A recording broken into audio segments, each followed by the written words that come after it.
Hi, welcome to Tamil Trader. இது episode number 10 and நான் Sudarshan with 9 years of experience in trading. நம்ம வந்து இப்போ மியூச்சுவல் ஃபண்ட்ஸ் பத்தி லாஸ்ட் எபிசோட்ல பார்த்தோம். அதோட கண்டினியூஷனான பார்ட் 2 வந்து இந்த எபிசோட்ல நம்ம டீடைலா பார்க்க போறோம். ஸோ இந்த செஷனோட வந்து மியூச்சுவல் ஃபண்ட்ஸ் கம்ப்ளீட் பண்ணிடுவோம். ஸோ தட் சூப்பரா இருக்கும், நீங்களும் இன்வெஸ்டிங் ஸ்டார்ட் பண்ண முடியும். அதுக்கு முன்னாடி நம்ம புதுசாக சீக்வன்ஸ் ஆட் பண்ணியிருக்கோம் இல்லையா, என்னோட ஃபேவரட்டான கமெண்ட்ஸ். ஸோ அது வந்து நான் உங்களுக்கு சொல்லணும்னு ஆசைப்படுறேன். ஸோ இன்னைக்கு நான் படிக்க போற கமெண்டோட ஓனர் யாருன்னு பார்த்தீங்கன்னா கலை செல்வன் ரத்தினம். அவர் என்ன சொல்லியிருக்காருன்னா, அருமை ப்ரோ, நிறைய காலேஜ் ஸ்டூடெண்ட்ஸ்க்கு உங்க லிங்க் சென்ட் பண்ணியிருக்கேன். எல்லாரும் ஃபினான்ஷியல் ஃப்ரீடம் ஆகணும், எனக்கு கிடைச்ச வாய்ப்பு மாதிரி எல்லாருக்கும் கிடைக்கணும், நன்றி ப்ரோ, ஆஸ் யூஷுவல் கிளாஸ் வேற லெவல் அப்படின்ட்டு சொல்லியிருக்காரு. இதுல எனக்கு ரொம்பவே பிடிச்ச ஒரு லைன் எதுவா இருந்துச்சுன்னா, எனக்கு கிடைச்ச வாய்ப்பு மாதிரி எல்லாருக்கும் கிடைக்கணும் அப்படின்ட்டு சொன்னாரு. பாத்தீங்களா, அது எவ்வளவு பெரிய மனசு. ஏன்னா இந்த ஒரு நோக்கத்தினாலதான் நானுமே வந்து ஆக்சுவலி இந்த கிளாஸ் ஆரம்பிச்சேன். இது எல்லாருக்கும் கொண்டு போய் சேர்க்கணும். இது வந்து நிறைய பேரால பார்க்க முடியலன்னு என்கிட்ட நிறைய பேர் சொல்லியிருக்காங்க, இந்த மாதிரி தெரிஞ்சுக்க முடியல, அது கரெக்டா போய் சேர்க்கணும்ன்ற ஒரு நோக்கத்தோட நான் ஸ்டார்ட் பண்ணேன். அதே நோக்கத்தை அவருமே வந்து சீரியஸா எடுத்து அதை அவர் வந்து நிறைய காலேஜ் ஸ்டூடெண்ட்ஸ்க்கு கொண்டு போய் சேர்க்கிறாருன்னும் போது எனக்கு ரொம்ப சந்தோஷமா இருந்துச்சு. Hats off to you. நான் தான் உங்களுக்கு சொல்லணும், கலை செல்வன் ரத்தினம், நீங்க இதுக்காகவே வந்து இந்த நல்ல மனசுக்காகவே நீங்க பெரிய ஹைட்ஸ் ரீச் பண்ணுவீங்கன்றது டவுட்டே கிடையாது. And thank you one second. And comment பண்ண எல்லாருக்குமே ரொம்ப நன்றி. நான் எப்பவுமே அதை ரெஸ்பெக்ட் பண்ணேன். ஸோ இன்னைக்கு இதோட நம்மளோட இன்னைக்கு டாபிக்கான மியூச்சுவல் ஃபண்ட்ஸ் பார்ட் 2 வந்து ஸ்டார்ட் பண்ண போறோம். ஸோ இப்போ நம்ம பார்க்க போற டாபிக் என்ன, 5th. அதாவது மியூச்சுவல் ஃபண்ட்ஸ் 7 பிரிச்சிருக்கும். நீங்க இந்த இடத்துல பார்த்தா தெரியும் மியூச்சுவல் ஃபண்ட் என்ன, risk, time frame, types of mutual funds எல்லாமே பார்த்தோம் லாஸ்ட் கிளாஸ்ல. அண்ட் இப்போ நம்ம பார்க்க போறது வந்து ஏஎம்சி ஒரு கம்பெனி அப்படின்னு சொல்லலாம். நான் இன்னும் இதை புரியுற மாதிரி சொல்லணும்னா, இப்போ நான் வந்து பாத்தீங்கன்னா ஏஞ்சலோ ஆப் வந்து யூஸ் பண்ணிட்டு இருக்கேன் ரெகுலரா. ஸோ இப்போ நான் அதில் தான் மியூச்சுவல் ஃபண்ட்ஸ் இன்வெஸ்ட் பண்ணுவேன். எல்லா டைப் ஆஃப் ட்ரேடிங்குமே அதில் தான் பண்ணுவேன். ஸோ அதுக்குள்ள போன உடனே என்ன நடக்கும் அப்படின்னு பாத்தீங்கன்னா, மியூச்சுவல் ஃபண்ட்ஸ்ன்ற ஒரு செக்மெண்ட்குள்ள போன உடனே நிறைய பேர் இருக்கும். எக்ஸாம்பிள் சொல்றேன், ஸ்மால் கேப் எடுத்துக்கிட்டனாலே Bandhan small cap, HDFC small cap, Nippon India small cap, Quant small cap, இன்னும் நிறைய கம்பெனிஸ் பேர் இருக்கும். பக்கத்துலேயே வந்து என்ன பண்ணுவாங்கன்னா, அது எவ்வளவு ரிட்டர்ன்ஸ் கொடுத்துருக்கு கடைசி 3 வருஷத்துல, 5 வருஷத்துல, 1 வருஷத்துல, அந்த மாதிரி லிஸ்ட்லாம் கொடுப்பாங்க. ஸோ டக்குன்னு ஒரு பிகினரா பார்த்தோன்னே குழம்பும், என்னடா இவ்வளோ இருக்கு, இதுல இருந்து நான் எதை சூஸ் பண்றது அப்படின்ட்டு வந்து குழம்பும். இன்னும் சொல்ல போனா அதுலயே வந்து எவ்வளவு பேர் இன்வெஸ்ட் பண்றாங்கன்றது கூட ஆக்சுவலி காட்டுவாங்க. எக்ஸாம்பிள் 1,00,000 பேர் வந்து இந்த ஃபண்ட்ல இன்வெஸ்ட் பண்ணிட்டு இருக்காங்க, இந்த மாதிரிலாம் இருக்கும். ஸோ உங்களுக்கு வந்து குழப்பம் எல்லாமே எப்படி நீங்க வந்து ஒரு கம்பெனி சூஸ் பண்றது அப்படின்றத வந்து நான் இப்ப சொல்லி கொடுக்க போறேன். ஒன்னொன்னு நீங்க புரிஞ்சுக்கணும். நான் வந்து ஒரு செஷனை டீச் பண்ணிட்டு இருக்கேன் அப்படின்ற இடத்துல இருக்கேன்றதுனால நான் வந்து ஸ்பெசிஃபிக்கா ஒரு ரெக்கமெண்டேஷன் என்னால கொடுக்க முடியாது, கொடுக்கவும் கூடாது. அதாவது இப்போ எக்ஸாம்பிள், இந்த ஒரு கம்பெனி நல்ல கம்பெனி, அதனால நீங்க இதுல பண்ணுங்க, அந்த மாதிரி நான் வந்து எந்த இடத்துலயுமே சொல்ல போறது கிடையாது.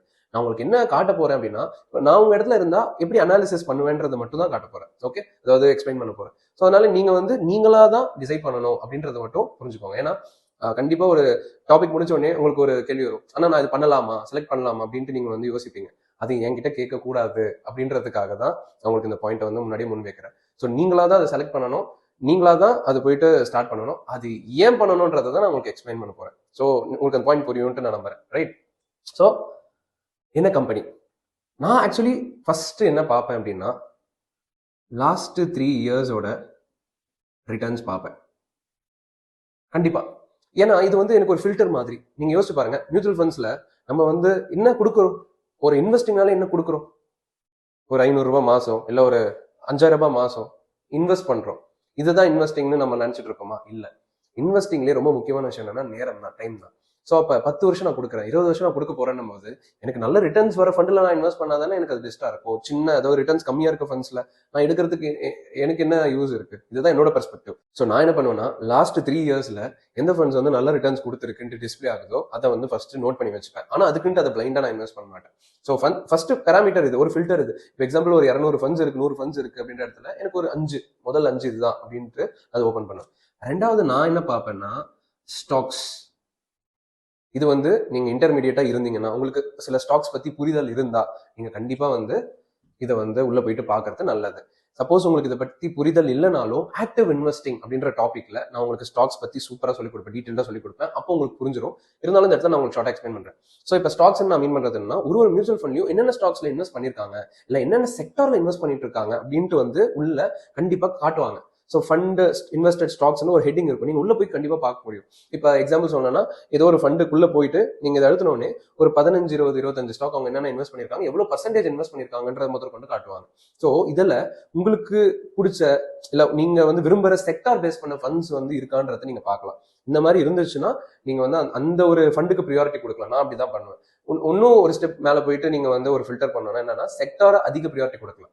இப்போ எக்ஸாம்பிள் சொல்கிறேன், நம்ம வந்து நெக்ஸ்ட் ஒரு 3 இயர்ஸ் இல்லை 5 இயர்ஸ்ல எந்தெந்த செக்டார் வளரும் அப்படின்ட்டு நான் உங்களுக்கு கேட்டால் நீங்கள் என்ன சொல்லுவீங்க? உங்களுக்கு ஒரு ஐடியா வரும், இது வளரும், இது வளரும், இது வளரும், அது இது வளரப்போகுது இல்லையா? அந்த செக்டார்ல அதிகமாக அந்த ஃபண்ட் இன்வெஸ்ட் ஆயிருக்கா அப்படின்ட்டு நீங்கள் வந்து செக் பண்ணிக்கலாம். அதுதான் ஸ்டாக்ஸ். இதை நான் சொல்றது கொஞ்சம் இன்னும் நீங்கள் ஒரு பெட்டர் ஃபில்டர் போடணும்னா இது வந்து பெஸ்ட். இது கண்டிப்பா நீங்க சும்மா உள்ள போய் பாத்தீங்கன்னாலே அவங்களே காமிச்சிருப்பாங்க. இப்போ எக்ஸாம்பிள் ஆயில் அண்ட் கேஸ்ல இது இருக்கு, டிஃபென்ஸ்ல இது இருக்கு, ஐடில இது இருக்கு அப்படின்ட்டு ஒரு ஃபில்டர் வரும். ஸோ அப்போ எல்லாத்தையுமே கலந்து போட்டிருக்காங்கன்னா கூட அது நல்ல ஃபண்டுன்றதும் நீங்க புரிஞ்சுக்கலாம். ஸோ ஃபர்ஸ்ட் அது நல்ல ரிட்டர்ன்ஸ் கொடுத்துருக்கு, ரெண்டாவது அதுல குவாலிட்டியான ஸ்டாக்ஸும் இன்வால்வ் ஆயிருக்கு. இதுதான் வந்து இந்த ரெண்டுமே வந்து பாத்தீங்கன்னா ஒரு நல்ல ஃபண்டை சூஸ் பண்றதுக்கான ஒரு பெஸ்ட் அடையாளமா நான் பாக்குறேன். அடுத்து வந்து சில பேர் பாக்குற ஒரு இடம் என்ன அப்படின்னா எக்ஸ்பென்ஸ் ரேஷியோ. எக்ஸ்பென்ஸ் ரேஷியோ அப்படின்னா என்னன்னா, ஒரு ஃபண்டு வந்து அதுக்கான சார்ஜஸ் அப்படின்னு கூட எடுத்துக்கலாம். இப்போ நான் ஒரு ஃபண்ட்ல இன்வெஸ்ட் பண்றேன், அதுக்கு வந்து அந்த ஃபண்டை மெயின்டைன் பண்றதுக்காக அந்த ஃபண்ட் மேனேஜருக்கு வந்து ஒரு கமிஷன் போகணும் இல்லையா? அந்த மாதிரி ஒரு எக்ஸ்பென்ஸ்க்காக உருவாக்கப்பட்ட ஒரு காஸ்ட் தான் வந்து பாத்தீங்கன்னா எக்ஸ்பென்ஸ் ரேஷியோன்னு சொல்லுவாங்க. அதாவது கிட்டத்தட்ட ஃபீஸ். ஸோ இப்போ நீங்க வந்து ஒரு 1 லட்ச ரூபாய் ஓவராலா ஒரு 5 வருஷத்துல இன்வெஸ்ட் பண்ணிட்டீங்கன்னு வச்சுக்கலாம். இப்போ எக்ஸ்பென்ஸ் ரேஷியோ வந்து 0.3, 0.5, சிலதுக்கு 0.8 அந்த மாதிரி பெர்சன்டேஜ்ல இருக்கும். எக்ஸாம்பிளுக்கு நீங்க 1 லேக் இன்வெஸ்ட் பண்ணிருக்கீங்க, எக்ஸ்பென்ஸ் ரேஷியோ 0.5 இருக்குன்னா 500 ரூபாய் நம்ம வந்து சார்ஜஸ் பே பண்றோம் வித்ட்ரா பண்ணும்போது. இதுதான் எக்ஸ்பென்ஸ் ரேஷியோட மீனிங். எவ்ரி இயர் வந்து இது ஆக்சுவலி சார்ஜ் பண்ணுவாங்க, ரைட்? ஸோ இதுவுமே வந்து பாத்தீங்கன்னா ஒரு சில பேர் மானிட்டர் பண்ணுவாங்க, நோட்டீஸ் பண்ணுவாங்க. நான் இதை விட இது ரெண்டுத்துக்கு அதிக ப்ரியாரிட்டி கொடுப்பேன். ஸோ இதை பேஸ் பண்ணி தான் ஏஎம்சிஸ் வந்து யூஸ்வலா செலக்ட் பண்ணுவாங்க. ஆனா இன்னும் ஒரு சில ஃபேக்டர்ஸ் இருக்கு. எக்ஸாம்பிள் பேஸ் காஸ்ட், அதாவது 100 rupees மினிமம் இன்வெஸ்ட்மெண்ட், அது அப்படி கூட எடுத்துக்கலாம். 100, 500, 1000 மினிமம் இன்வெஸ்ட்மெண்ட் எதில் இருக்குன்னு தேடி போய் இன்வெஸ்ட் பண்ற நிறைய பேர் நான் பார்த்துருக்கேன். ஸோ ஏன்னா அதுதான் அவங்களால வந்து இனிஷியலாக அஃபோர்ட் பண்ண முடியும், அப்புறம் போக இன்க்ரீஸ் பண்ணிக்கலாம் அப்படி யோசிப்பாங்க. ஸோ அந்த மாதிரி சில ஃபண்ட்ஸ் வந்து 100 கொடுப்பாங்க, சில ஃபண்ட்ஸ் 250, சில ஃபண்ட்ஸ் 500, அந்த மாதிரி வேரியேஷன்ஸ் இருக்கு. உங்களுக்கு எது சூட்டபிளா இருக்கும் நீங்க அந்த ஃபண்ட் எடுத்து கூடவே இந்த மற்ற பாயிண்ட்ஸ் எதனா மேனேஜ் பண்ண முடியுதா, செட் ஆகுதுன்னு பார்த்து நீங்க ஃபோக்கஸ் பண்ணலாம். ஓகே, எனக்கு தெரிஞ்ச வரைக்கும் இது எல்லாமே ஃபோக்கஸ் பண்ணீங்கனாலே ஓரளவுக்கு பெட்டரான நல்ல கம்பெனி வந்து உங்களால் ஃபைன் பண்ண முடியும். அண்ட் இதையும் தாண்டி நான் ஒரே ஒரு விஷயம் சொல்றேன், எல்லா கம்பெனியும் கிட்டத்தட்ட ஒரே மாதிரி தான் அணுகுவாங்க, ஸ்டாக்ஸ் தான் வெறியா போகுது. ஸோ அதனால நான் இதில் போடலாம், இல்லை இதில் போட்டதுக்கு பதில் இதில் போட்டுறது நல்லா வந்திருக்கும் அந்த மாதிரி ரொம்ப யோசிக்க வேணாம். ஏன்னா மியூச்சுவல் ஃபண்டுன்றது நான் சொன்ன மாதிரி ஆவரேஜ் ரிட்டர்ன்ஸ் தான் ஃபோக்கஸ் பண்றோம். ஸோ நீங்க எப்பவுமே பண்ணும்போது என்ன பண்ணணும்னா, நான் சொல்ற மாதிரி டைவர்சிஃபை பண்ணி போடுறது நல்லது. எக்ஸாம்பிள் ஸ்மால் கேப்ல 2-3 போடுங்க, மிட் கேப்ல 2-3 போடுங்க. அட்லீஸ்ட் ஒரு டொமைன்ல ஒரு ஹெட்டிங்ல ரெண்டாவது நீங்க பிரிச்சு போடுறது நல்லது. அந்த மாதிரி நீங்க வந்து போட்டீங்கன்னா ரொம்ப நம்ம வந்து யோசிக்க வேணாம். அண்ட் எனக்கு தெரிஞ்சது வந்து ஒரு பெட்டரான ஃபோக்கஸா இருக்கும். நான் இப்படிதான் ஸ்டார்ட் பண்ணியிருக்கேன். அண்ட் மியூச்சுவல் ஃபண்ட்ஸ் வந்து நீங்க புரிஞ்சுக்க வேண்டிய விஷயம் என்னன்னா, நம்ம ரொம்ப வருஷம் இன்வெஸ்ட் பண்றதுல தான் அதோட சக்சஸ் இருக்கு. அண்ட் இதெல்லாமே வந்து ஃபர்ஸ்ட் டைம் ஒன் டைம் நீங்க பண்ண போற விஷயம், அவ்வளவுதான். அடுத்த முக்கியமான பாயிண்ட் என்னன்னா, டைரக்ட் ஃபண்டா ரெகுலர் ஃபண்டா. அதாவது இப்போ ஒரு ஃபண்டுன்னு எடுத்துக்கிட்டோம்னாலே அதுலயே 2 விதமாவே அவங்க ஆஃபர் பண்ணுவாங்க, ஒன்னு டைரக்ட், ஒன்னு ரெகுலர். இப்போ எக்ஸாம்பிள் சொல்றேன், ஏதோ ஒரு கம்பெனியோட ஸ்மால் கேப் ஃபண்ட்னா அது டைரக்ட்லயும் இருக்கும், ரெகுலர்லயும் இருக்கும். அப்புறம் என்ன ஒரு வித்தியாசம் அப்படின்னு கேட்டீங்கன்னா, ரெகுலர்ல வந்து கொஞ்சம் சார்ஜஸ் எக்ஸ்ட்ரா ஆட் பண்ணிருப்பாங்க. அப்ப டைரக்ட்ல இருக்காதுன்னா இருக்காது. அப்ப நான் டைரக்டா எடுத்துக்கலாமே, ஏன் ரெகுலர்னு ஒன்று உருவாக்கி இருக்காங்க, யார் வந்து சார்ஜஸோட போயிட்டு ஒரு ரெகுலர் ஃபண்டை பண்ண போறாங்க அப்படின்னு உங்களுக்கு ஒரு கொஸ்டின் வரும். அதை எக்ஸ்பிளைன் பண்றேன். என்னன்னா, இப்போ ஒரு ஃபண்டு இருக்குன்ட்டு எனக்கு எப்படி தெரிய வந்துச்சு, நீங்க யோசிச்சு பாருங்க. முதல்ல ஒரு ஃபண்ட் இருக்குன்ட்டு எனக்கு எப்படி தெரிய வந்துச்சு? லெட்ஸ் சே நீங்க வந்து ஒரு லெட்ஸ் சே நீங்க வந்து ஒரு மியூச்சுவல் ஃபண்ட் டிஸ்ட்ரிபியூட்டர் வந்து உங்களுக்கு தெரியும்னு வச்சுக்கலாம். அதாவது மியூச்சுவல் ஃபண்ட்ஸ் பத்தி பேசி இதை எடுங்க, இதை எடுக்காதீங்கன்னு சொல்றவங்க பேர் மியூச்சுவல் ஃபண்ட் டிஸ்ட்ரிபியூட்டர்னு சொல்லுவாங்க. அந்த மாதிரி ஒருத்தர் உங்களுக்கு தெரியும்னு வச்சுக்கலாம். அவர் வந்து உங்களுக்கு சொல்றாரு, இந்த ஃபண்ட் எடுத்தீங்கன்னா நல்லா போகும் அப்படின்ட்டு ஒரு ஃபண்ட் சொல்றாருன்னு வச்சுக்கோங்க. நீங்க அதை போயிட்டு வாங்குறீங்க. நீங்க வாங்குறதுனால அவருக்கு என்ன யூஸ் இருக்கு? நீங்க வந்து டைரக்டா அவருக்கு எதுவும் காசு கொடுக்க போறது கிடையாது, அவர் ஃபீஸ் எதுவும் சார்ஜ் பண்ணல. அப்ப அவருக்கு என்ன பெனிஃபிட் இருக்கு? அதுதான் ரெகுலர். ஸோ அப்ப நீங்க ரெகுலர் ஃபண்ட்ல அவர் எடுக்க ரெக்கமெண்ட் பண்ணுவார். எடுத்தீங்கன்னா என்ன ஆகும்னா, இதுல ஒரு பெர்சன்டேஜ் ஆஃப் அமௌண்ட், சின்ன அமௌண்ட், எக்ஸ்பென்ஸ் ரேஷியோ மாதிரி இதுல ஒரு பெர்சன்டேஜ் ஆஃப் அமௌண்ட் வந்து கண்டிப்பா என்ன ஆகும்னா அவருக்கு போகும். அதாவது மியூச்சுவல் ஃபண்டோட டிஸ்ட்ரிபியூட்டருக்கு அந்த மாதிரி ஒரு ஃபண்ட் போகும். ஸோ இந்த மாதிரி பெர்சன்டேஜ் வந்து இருக்கிறதுனால தான் அவங்களால ஏர்ன் பண்ண முடியும் அண்ட் ஹாப்பியா அந்த நாலேஜ் வந்து ஷேர் பண்ண முடியும். ஸோ அதுதான் ரெகுலர் ஃபண்ட். ஸோ டைரக்ட்ன்றது ஆக்சுவலி அப்போ யாருக்கு அப்படின்னா, எனக்கு வந்து ஆல்ரெடி அவேர்னஸ் இருக்கு, நாலேஜ் இருக்கு, நானே போயிட்டு நான் வந்து ஒரு ஃபண்டை சூஸ் பண்ணிக்கிறேன், எனக்கு யாரோட ஹெல்ப்பும் வேணாம் அப்படின்னு நினைக்கிறவங்க டைரக்ட் ஃபண்ட்ஸை சூஸ் பண்ணுவாங்க. இதுதான் ரெண்டுத்துக்குமே உள்ள வித்தியாசம். ஸோ நீங்க எது சூஸ் பண்ணணும்னு நீங்க டிசைட் பண்ணுங்க. எனக்கு வந்து யார் மூலமா தெரிய வந்துச்சு, அவங்களும் வளரணும் என் கூட சேர்ந்து. ஏன்னா அவங்களுக்கு நான் ஃபீஸ் எதுவும் கொடுக்கல, பட் அவங்களும் என் கூட சேர்ந்து க்ரோ ஆகணும்னு நினைச்சா ரெகுலர் ஃபண்ட். அண்ட் எனக்கு யாருக்கும் நான் ஃபீஸ் கொடுக்க மாட்டேன், எனக்கு தெரியும், நான் பாத்துக்கிறேன் அப்படின்னா அது டைரக்ட் ஃபண்ட். இதுதான் டிஃபரன்ஸ். அண்ட் ஃபைனல் ரொம்ப முக்கியமான டாபிக் என்னன்னா எஸ்ஐபி லம்சம். எஸ்ஐபி லம்சம் இது வந்து நிறைய பேருக்கு வந்து எஸ்ஐபினா என்னன்ட்டு தெரியாது. ஸோ அதனால நான் வந்து ரொம்ப சிம்பிளா புரியுற மாதிரி சொல்றேன். மாசம் மாசம் இன்வெஸ்ட் பண்ணக்கூடிய அமௌண்ட், அதை தான் எஸ்ஐபின்னு சொல்றோம், systematic investment planning. For example, நான் வேலைக்கு போறேன், நான் வந்து பெருசு எதுவும் சேர்த்து வைக்கல இது வரைக்கும், நான் ஒரு 40,000 சேலரி வாங்குறேன். அப்போ என்னால் எவ்வளோ ஒரு மாசத்துக்கு இன்வெஸ்டிங்க்கு ஒதுக்க முடியும்? ஒரு 3,000லேருந்து 5,000 ஒதுக்க முடியும். அதான் என்னால் மாசம் மாசம் பண்ண முடியுமா? முடியும். ஏன்னா நான் வேலைக்கு போறேன், எனக்கு சம்பளம் வருது. இதுக்கு பேர் தான் எஸ்ஐபி. ஸோ மாசம் மாசம் நான் ரெகுலராக ஸ்ட்ரிக்டா நான் அது பண்ண ரெடியா இருக்கேன் அப்படின்ட்டு நான் வந்து பண்ற ப்ராசஸ்க்கு பேர் எஸ்ஐபி. லம்சம் அப்படின்றது என்னன்னா, இப்போ நான் ஆல்ரெடி ஒரு 5 வருஷம் வேலைக்கு போயிட்டு ஒரு 1 லட்ச ரூபாய் சேர்த்து வச்சிருக்கேன். என்னால் மாசம் மாசம் கொடுக்க முடியாது. ஆனால் இந்த 1 லட்சத்தை ஒரே வாட்டி நான் வந்து இன்வெஸ்ட் பண்ணிட்டு நான் வந்து கம்முன்னு இருப்பேன் மார்க்கெட்ல. இதுக்கு பேர் தான் லம்சம். ஸோ நீங்க உங்களோட சிச்சுவேஷனுக்கு ஏற்ற மாதிரி, உங்களோட ரெக்குவயர்மெண்ட்டுக்கு ஏற்ற மாதிரி, உங்க நீட்க்கு ஏற்ற மாதிரி நீங்க வந்து சூஸ் பண்ணிக்கலாம். அதான் சொல்றேன். இப்போ நீங்க வேலைக்கு போயிட்டு இருக்கீங்க, நான் இது வரைக்கும் சேர்த்து வைக்கல, எஸ்ஐபி பெஸ்ட். இல்லை நான் சேர்த்து வச்சிருக்கேன், என்னால் அடிக்கடி நடுவில் கொடுக்க முடியாது, லம்சம் பெஸ்ட். ஸோ உங்களோட சாய்ஸ். ஆனால் நீங்க என்ன புரிஞ்சுக்கணும்னா, இந்த எஸ்ஐபின்னு ஒன்று இருக்கு இல்லையா, இது வந்து ஏன் ரொம்ப ஸ்பெஷல்னு பார்த்தீங்கன்னா, இப்போ ஒரு எக்ஸாம்பிள் காட்டுறேன்.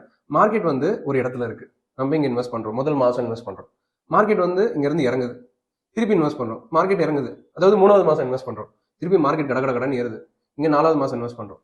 ஸோ நம்ம ஒரு மாசம் இன்வெஸ்ட் பண்ணும்போதும் மார்க்கெட் வந்து ஒரு இடத்துல இருக்கும். அது இறங்குறதாவும் இருக்கலாம், ஏறதாவும் இருக்கலாம். ஸோ அந்த மாதிரி நிறைய ப்ரைசஸ்ல நம்ம வந்து இன்வெஸ்ட் பண்றோன்றதுனால யூஸ்வலா எஸ்ஐபி பண்ணும்போது ரிஸ்க் ரொம்ப கம்மின்னு சொல்லுவாங்க லம்சம் கம்பேர் பண்ணும்போது.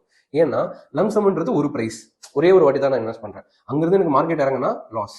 சப்போஸ் என் நல்ல நேரம் அங்கே மார்க்கெட் உடனே ஏறிடுச்சுன்னா சூப்பர் ஹாப்பி, நல்ல டைம்ல இன்வெஸ்ட் பண்ணிட்டேன்னு நமக்கு தோணும். இது லம்சம். ஆனா எஸ்ஐபின்றது அப்படி இல்லை. இறங்கும் நான் பண்ணிட்டே தான் இருக்கேன், என்னோட மணி இன்னும் ஆட் பண்ணிட்டு தான் இருக்கேன், அண்ட் ஏறினாலும் கொஞ்சம் ஆட் பண்ணிட்டே தான் இருக்கேன். ஸோ எப்படியுமே வந்து எனக்கு மார்க்கெட்டோட ஃபிளக்சுவேஷன்ஸ் எனக்கு பெருசா அஃபெக்ட் பண்ணாதுன்றது எஸ்ஐபியோட லாஜிக். அதனால தான் என்ன சொல்லுவாங்கன்னா, நீங்க காலேஜ் படிக்கிறீங்க, ரொம்ப மார்க்கெட் புதுசா இருக்கீங்கன்னா ஸ்டார்ட் வித் எஸ்ஐபி அப்படின்னு சொல்லுவாங்க. ஸோ அப்போ எஸ்ஐபி பண்ணும்போது நம்மளுக்கு ரிஸ்க் வந்து லிமிடெட் ஆயிருது, ஏன்னா நம்ம எல்லா ப்ரைசஸ்லையும் இன்வெஸ்ட் பண்ண போறோம், அண்ட் நம்மளுக்கு வந்து growth வந்து நல்லா இருக்க போகுது அப்படின்றது தான் இதோட டெக்னிக்கல் லாஜிக். ஸோ உங்களுக்கு இந்த 7 பாயிண்ட்டுமே நல்லா டீடைலா புரிஞ்சிருக்கும் நான் பிலீவ் பண்றேன். என்ன பொறுத்த வரைக்கும் ஒரு மியூச்சுவல் ஃபண்ட் செலக்ட் பண்றதுக்கு இந்த 7 பாயிண்ட்ஸ் தான் வந்து பேஸ், ரொம்ப இம்பார்ட்டன்ட். ஸோ நான் இப்படி தான் பார்த்து ஒரு மியூச்சுவல் ஃபண்ட் வந்து செலக்ட் பண்ணுவேன். ஸோ அதே விஷயத்தை நான் உங்களுக்கும் டீச் பண்ணியிருக்கேன். ஸோ இனிமேல் நீங்களுமே வந்து ஒரு நல்ல மியூச்சுவல் ஃபண்ட் செலக்ட் பண்ணி நீங்களுமே இன்வெஸ்ட் பண்ண ஆரம்பிக்க முடியும் அப்படின்றதுல வந்து டவுட்டே கிடையாது. இதுக்கு மேலேயும் போயிட்டு நம்ம வந்து யார்கிட்டனா அதெல்லாம் கேட்கணும் அப்படின்ட்டு ஒண்ணுமே கிடையாது. இதை வச்சுட்டே நீங்க ஸ்டார்ட் பண்ணலாம். முதல்ல ட்ரை பண்ணி பார்க்கலாம், உங்களுக்கு வந்து கான்ஃபிடன்ஸ் வரட்டும். முதல்ல start with what ever you want to try. இருக்கிறதெல்லாம் போடணும் அப்படின்றது வந்து செகண்டரி. ஃபர்ஸ்ட் நம்மளால என்ன ட்ரை பண்ணி பார்க்க முடியும்னு முதல்ல உள்ள பார்க்கணும். 2-3 மாசம் போகணும். அதுக்கப்புறம் நம்மளுக்கு ஒரு கான்ஃபிடன்ஸ் வந்ததுக்கப்புறம் நீங்க வந்து அதிகமாக கூட பண்ணிக்கலாம். அது வந்து உங்களோட சாய்ஸ். இப்ப ஒரு சூப்பரான ஒரு கிஃப்ட்னு கூட நான் அதை சொல்லுவேன். எனக்கு இந்த ஒரு விஷயம் புரியறதுக்கு ரொம்ப லேட் ஆச்சு. இப்ப நான் உங்களுக்கு சொல்லி கொடுக்க போற நெக்ஸ்ட் வீடியோல வரப்போற டாபிக் இது வந்து பெரிய கிஃப்ட். SWP அப்படின்னு சொல்லுவாங்க, சிஸ்டமேட்டிக் வித்ட்ராவல் பிளானிங். இந்த ஒரு விஷயம் வந்து புரிஞ்சிருச்சுன்னா நீங்க வந்து லைஃப் பாக்குற விதமே வேற மாதிரி இருக்கும், ஃபினான்ஸ் பாக்குற விதமே வேற மாதிரி இருக்கும். கண்டிப்பா அப்படி அந்த டாபிக்ல என்னென்ன இருக்கு அப்படின்றத வந்து நீங்க வெயிட் பண்ணி நெக்ஸ்ட் வீடியோல பாருங்க. ஸோ இது வரைக்கும் இந்த வீடியோ ஃபுல்லா பார்த்துருந்தீங்கன்னா ரொம்ப நன்றி. நெக்ஸ்ட் வீடியோல நம்ம வந்து பாக்குறதுக்கு முன்னாடி ஒரே ஒரு சின்ன ரெக்வெஸ்ட் என்னன்னா, நீங்க வந்து ஒரு வீடியோ பாக்குறீங்க அப்படின்னா அந்த வீடியோவை வந்து போயிட்டு கொஞ்சம் ப்ராக்டிஸ் பண்ணுங்க. இப்போ எக்ஸாம்பிள் நீங்க ஒரு 10 minutes 15 minutes ஒரு வீடியோ வருது பார்த்துட்டீங்கன்னா அது வந்து கண்டிப்பா நோட்ஸ் எடுத்திருப்பீங்கன்னு நம்புறேன். அதை நீங்க போயிட்டு அப்படியே கொஞ்சம் ஒரு 10 minutes 15 minutes டைம் கொடுத்து ப்ராக்டிஸ் பண்ணுங்க. அந்த மாதிரி பண்ணும்போது உங்களுக்கு வந்து வெறும் கவனிக்கிறோம் எனக்கு நாலேஜ் வருதுன்றதை தாண்டி ப்ராக்டிக்கல் இம்ப்ளிமெண்டேஷன்ஸ் வந்து உங்களுக்கு கிடைக்கும். அப்பதான் வந்து இன்னும் உங்களுக்கு நல்ல கான்ஃபிடன்ஸ் வரும். என்னை பொறுத்த வரைக்கும் கான்ஃபிடன்ஸ் தான் இன்வெஸ்டிங்ல எல்லாமே. ஸோ கான்ஃபிடன்ஸ் வந்துருச்சுன்னா நல்லா பண்ண ஆரம்பிக்கலாம். ஓகே, நெக்ஸ்ட் வீடியோவில் சந்திப்போம். நன்றி.